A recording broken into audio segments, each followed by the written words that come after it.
Mr. Zoe Rai, who's a manager with the Strategic Communications Department in Bank Negara, Malaysia. Today he will be sharing valuable knowledge on effective communication. I believe it's something that he holds very close to his heart. So without further ado, please welcome Mr. Zoe Rai.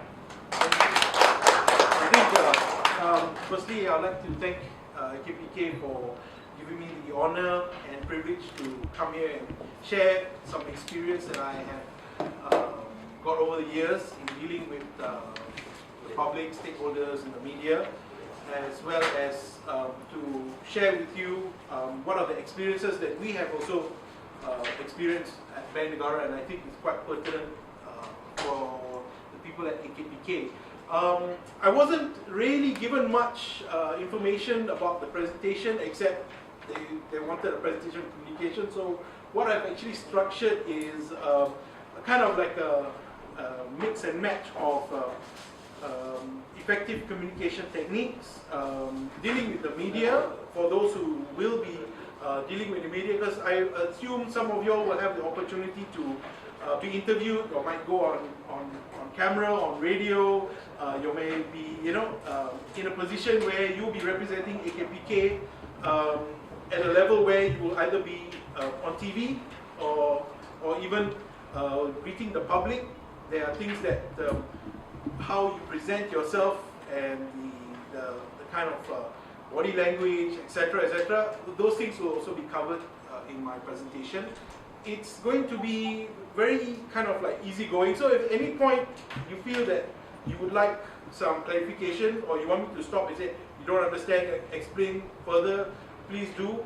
Don't have to wait till the very end, because then you're trying to backtrack. Sometimes we lose the momentum as well. So right at that moment we can address questions. So I'll just start off with the presentation, and the presentation now is, of course, we are talking about stakeholders. Who are stakeholders, and why are these stakeholders important? As Chital has mentioned, it's close to my heart. Most like it can be a dagger that people can plunge into your heart if you don't do things properly. As you know, now we're in an environment where there's a lot of expectation laid upon us. So the presentation today will cover basically overcoming communication barriers. That's the most important thing, because if there's a communication barrier, it doesn't matter what you say or how you say it. If someone has put up a wall, doesn't want to listen to you, then you're not going to be effective. So we'll look at ways how do we overcome these barriers, and also we look at how these barriers also come up. How do people build these barriers? We want to talk about influencing, because if you can't influence someone, if you can't get your message across, then again you will not be effective. And how do you utilize some speech techniques? Because I think that's also important, the way you project your messages. So when we talk about stakeholders, why do we communicate? I mean, isn't it enough that we just do our jobs? Do we really need to communicate with them to get their buy-in? Us doing our jobs should be enough, but as we know, it's not enough. People expect more from us. And when do we communicate? Do we communicate only when there's a problem? Do we communicate when we feel like it? Or do we communicate when people ask us to communicate? What do we communicate? Are we just giving messages? Are we trying to give them information? Are we trying to change a behavior? Are we trying to elicit a type of response? And also, how do we communicate? What are the channels that we utilize? Are we going to use direct, indirect, public, mass media, telephone? All these kind of things will come into play. So when we look at stakeholders, why is it important? Why do we need to communicate? Let's look at what we call the ecosystem for AKPK. So if you look at the ecosystem, we have to communicate because everything is interlinked. The media is interlinked with the general public, with the government, with the industry, even with your partners. And this interlinked process comes from different points. It comes from experience, the type of experience that someone receives when they deal with AKPK, the expectations of not only the partners, your other stakeholders, what do they expect from you as AKPK? Are you meeting those expectations? There's your education and awareness. What do people know about you, and what do people understand about you? And this, of course, feeds into the expectations of AKPK. And then, in the end, is exposure. How much does AKPK come out into the public, and to the various points, which are right there indirect, when people come to meet you. The indirect, which could be through the media, could be through stories, news items. Word of mouth, people tell other people, their friends, exactly how was the experience when they dealt with AKPK. The perception, what do people think AKPK's experience would be? If I come to AKPK, if I talk to someone from AKPK, what do you think I would experience? And then there's the actual experience when you put all these things into play. So this is why it's very important when you talk about communication, because of this interlinkage process. Now, I'm talking about influencing, we call it persuasion. And there are only 3 modes of persuasion. And this was developed by Aristotle about 2,300 years ago. There are only 3. There are no more and there are no less. You can think of any way you want to persuade someone, there's only 3. The first mode is what we call logos, which is logic. When you use logic to persuade someone to do something. And of course, logic would have to imply that they also have an understanding of the consequences.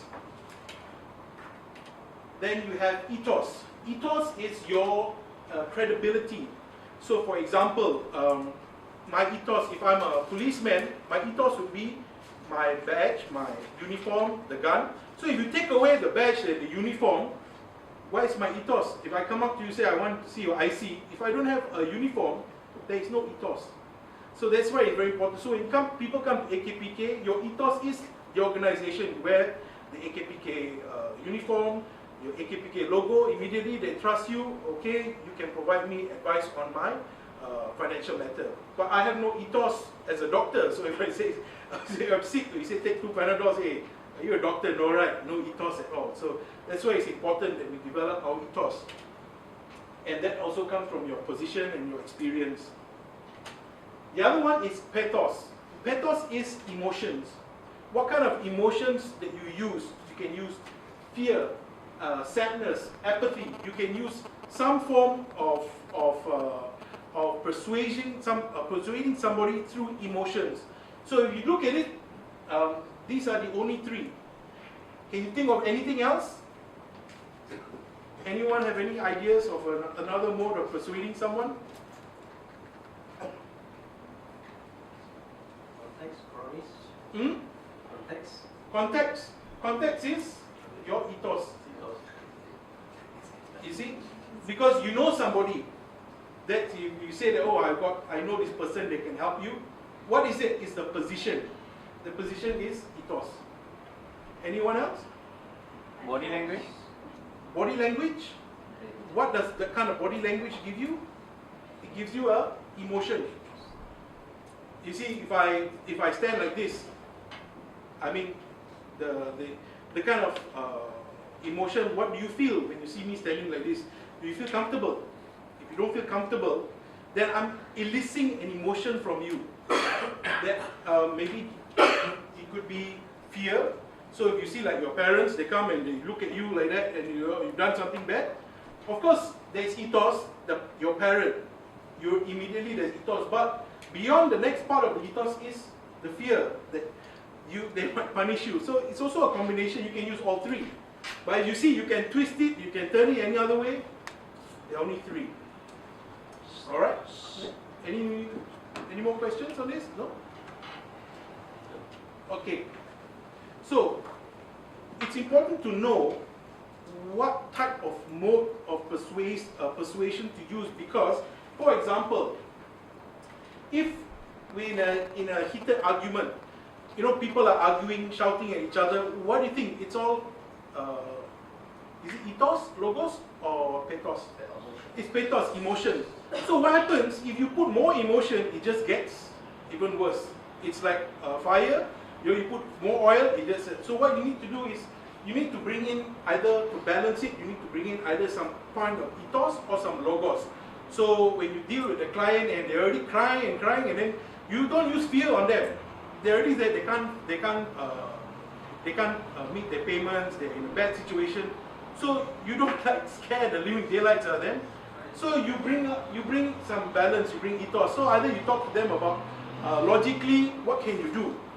Look at the different steps. So you bring in one of the other modes to balance it. And just think of it, what are these, some of the issues that you face when you're in a situation? What would you use? This is a good example to think about. So you think, okay, I can't scare this person, let me use logic on them. Or or the other way around. If logically they're not getting it, then you use fear on them. So if you keep spending this way, then you're going to have a bankrupt situation, and then you're going to lose your house, blah, blah, blah. And then, the situation gets worse, and then you start bringing fear into the situation, right? So that's how we interplay between the three modes of persuasion.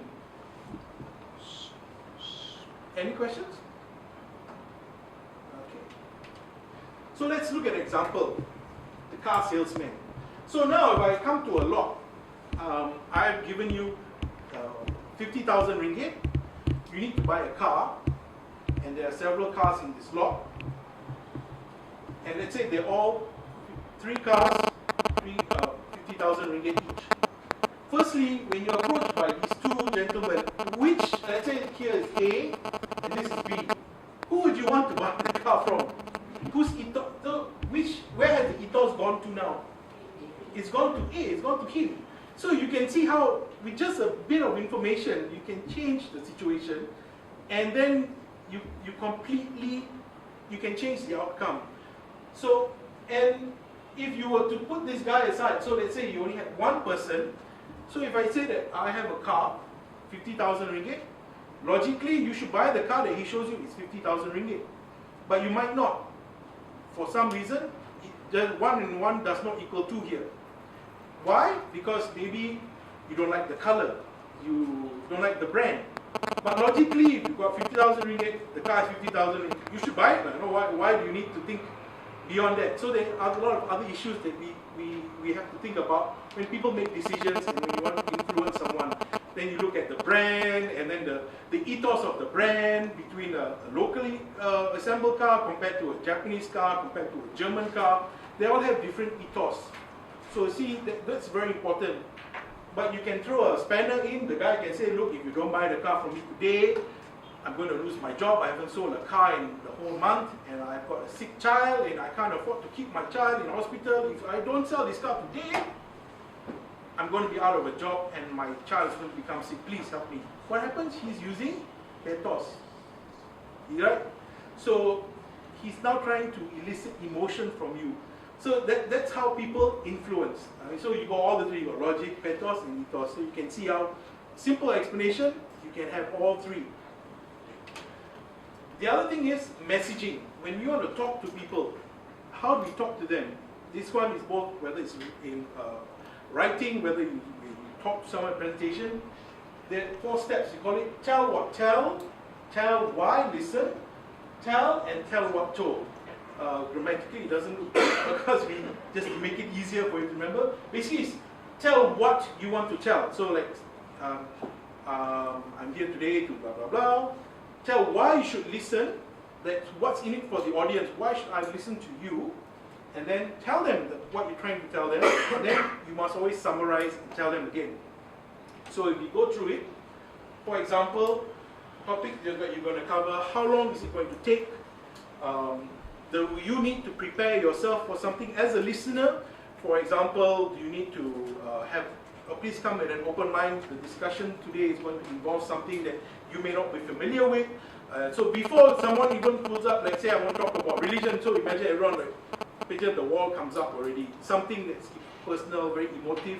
So how do you talk to people about it? You explain to them first what you're going to talk about and why you're going to talk about it.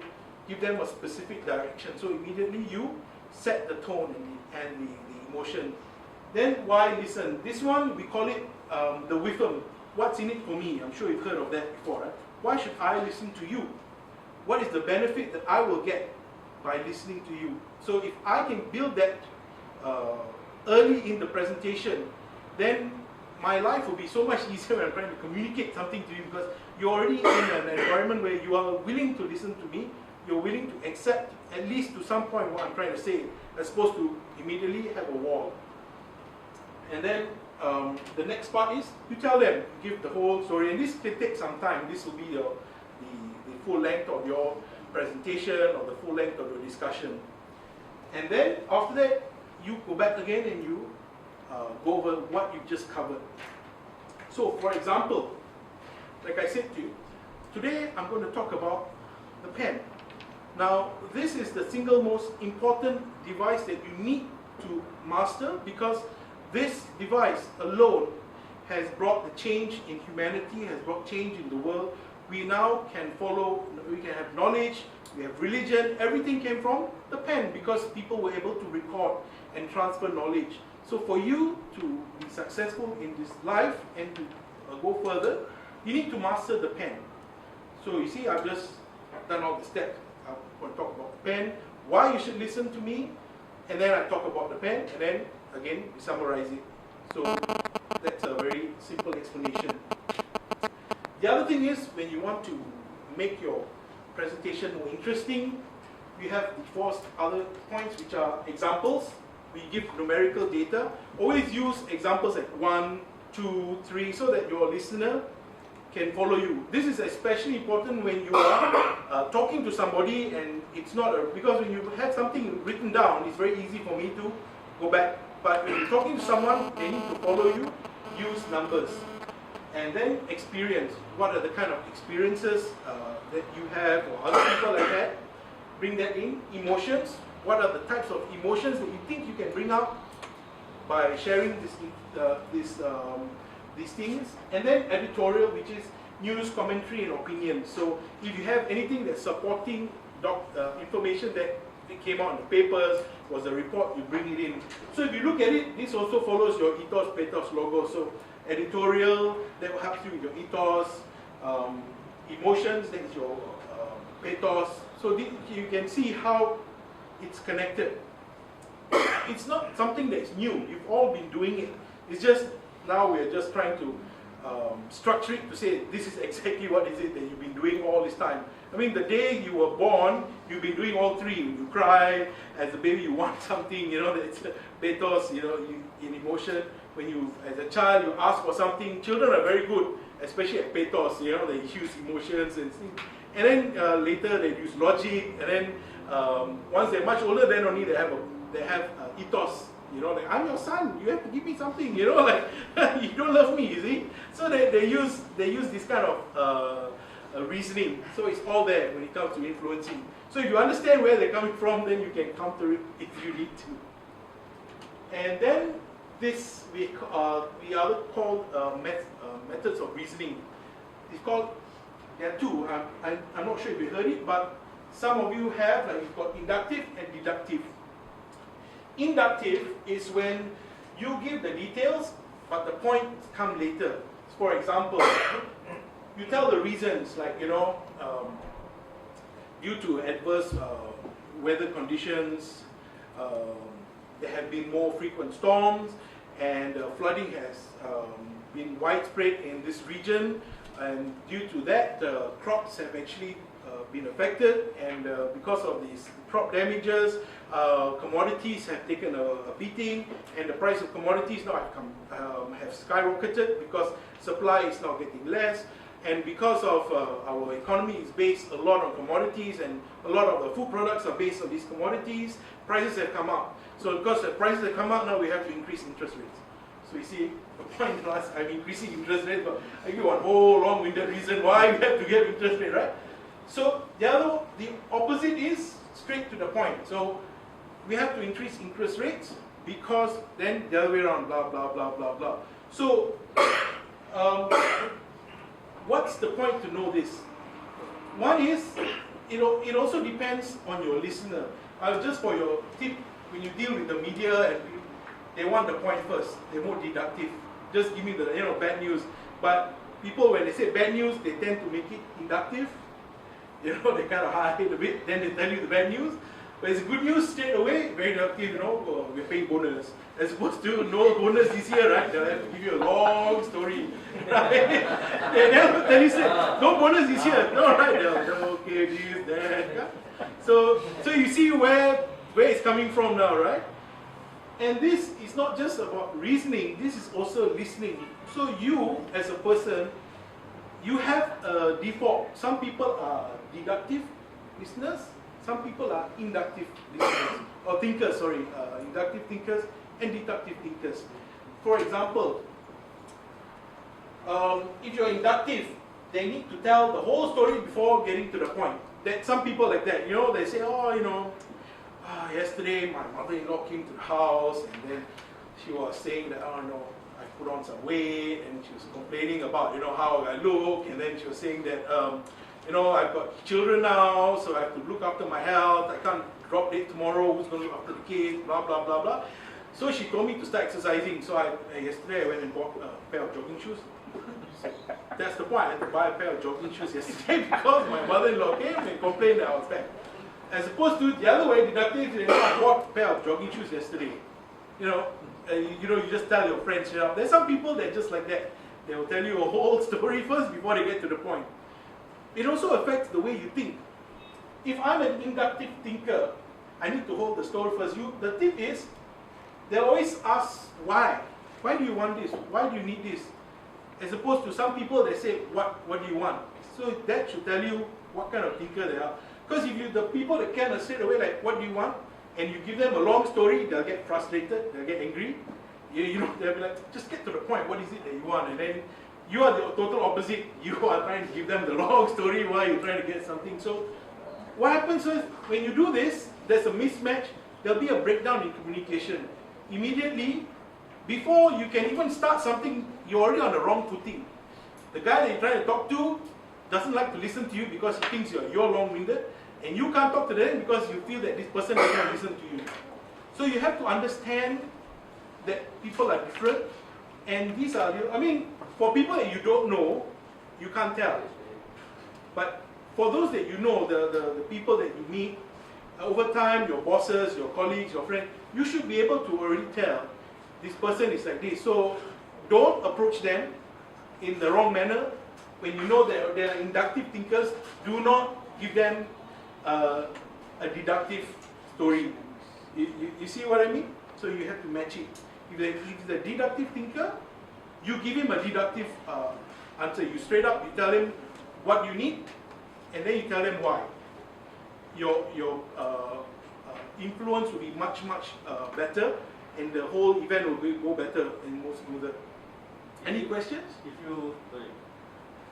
you don't know your audience, for example, whether they're inductive or they're deductive, so how do you scan? Is there another tip that you can scan whether they are such and such? You can use what I would use is common sense based on the topic. So if it's a very sensitive topic and you know that the topic has a lot of pathos, for example, and it has people up in arms, so you don't straight away get straight to the point. You cut half and half, I would say. You kind of be safe, be safe. You go half and half, but don't like give a whole rambling story first, because you don't know what kind of listener that you have. So you meet halfway, and what I would also talk about after this would be, you probably use framing, which is when you use a certain word like a frame, you frame it. So the word that you use will actually put the person in already a set emotion. Like if I show you like a picture of like a bunny rabbit, everyone, so sweet, like a kitten, right? Suddenly I put a picture of someone with a cleaver in his forehead, accident victim, muka like koyak like that. Right? Immediately you feel you don't feel good, right? So that's framing. So it's very important. The words that you use will also determine the person's receptiveness towards what you're going to say. So that's why you can also mix and match for a situation where you don't know the person. So what happens if you have a mixed thinkers? The young one, they want straight over to the point. The old one, you tell the grandmother story also, they bear with you, that kind of thing. Again, so you go half and half, and you make it as brief and concise as possible. You call it the miniskirt principle, it's short enough to cover the modesty, but long enough to it's long enough to cover the modesty, but short enough to get your attention. So it's the same thing. So and you've got to also understand you can't do everything. So the other thing here is, in that situation, you can't talk to a child at the same time talk to an older person in the same breath, right? That's what you're trying to say. So the situation, when is it that you are, go back to the situation, when is it the situation that you have to talk to these two people at the same time? If you give me that might help clarify your question. Because it's very rare that you have to talk to all these people at the same time. You have to tailor it.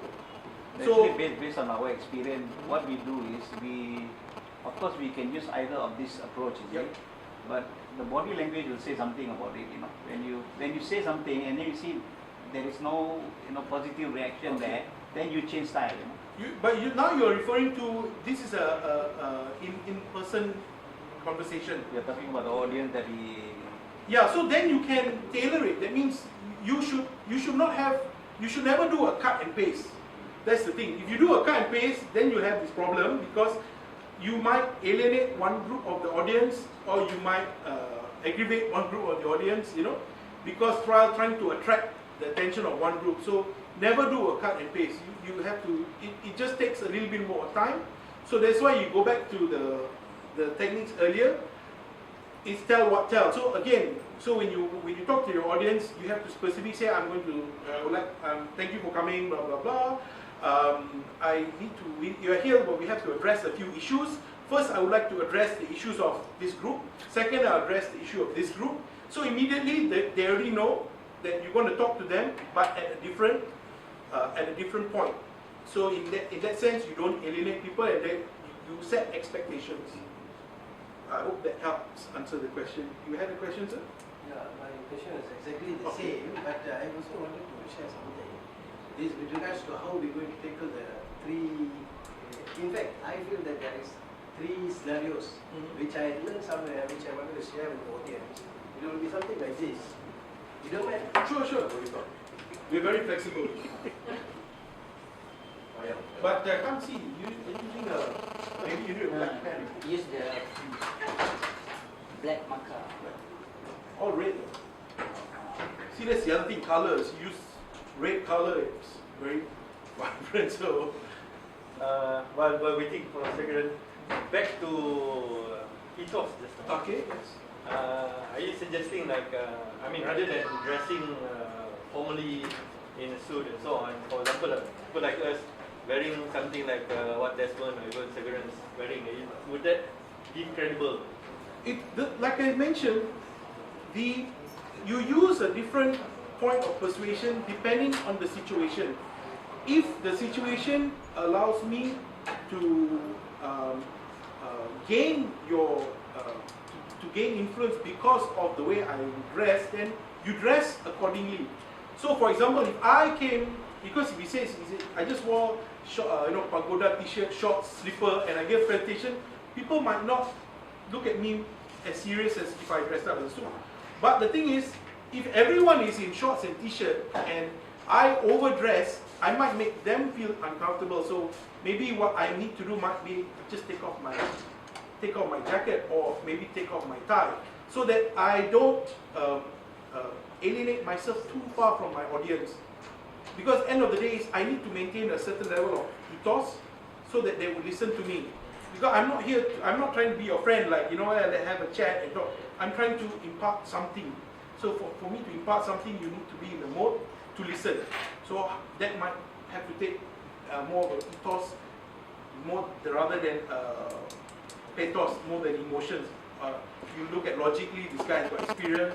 He has, I will listen to him because of the experience. As opposed to if I just came out of school, Form 6, and then I tried to tell you about all this, you'd be like, surah makan more salt than you all life, that kind of thing, you see. So you're going to always look at the situation. Like I said, there's no